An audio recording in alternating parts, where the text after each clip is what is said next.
Well, actually, several of my friends got out of it. I should have gone. I was too stupid. but, and here I say values are higher than they were 3 years ago. What is wrong with my thinking? There is, and you can find this on the internet someplace, there, I believe it was an MIT study, but all you have to know is 100 years, write down this short message to yourself. This is really interesting reading. 100-year history of office building values in New York City, or in Manhattan. I think they found, I don't know, 85 buildings in Manhattan that you could say were Class A properties 100 years ago, and they're still Class A properties today. Okay?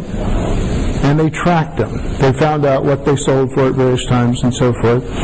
And what do you suppose the average appreciation? Now, understand, we're talking about very specialized market. Manhattan. Okay? What would you say the average appreciation rate for a Class A office building in Manhattan, New York was over a 100-year period? Yes. 3%. 3%. Now, what's interesting is that's about the average inflation for the same period. What does that tell you? I'm sorry? Real estate has a lot of stability. The value of real estate has a lot of stability. What about the pricing of real estate? Just like gasoline, huh? It goes up and down like a thermometer.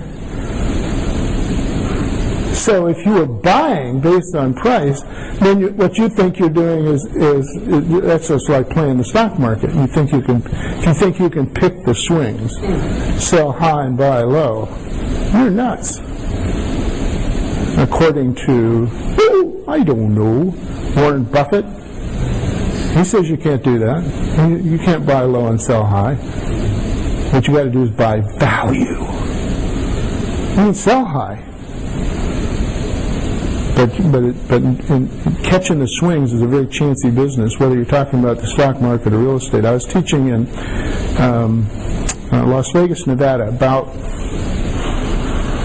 5 years ago, maybe, before the big crash in residential real estate. And people were coming to my commercial class, I think, to throw rocks at me. They were just making money hand over fist in residential, just making a fortune. And I'm trying to talk about how you buy based on the income of the property, and you stick with value, and you don't get lured by fancy claims for appreciation. Blah blah blah blah. And there's a guy sitting in the front row.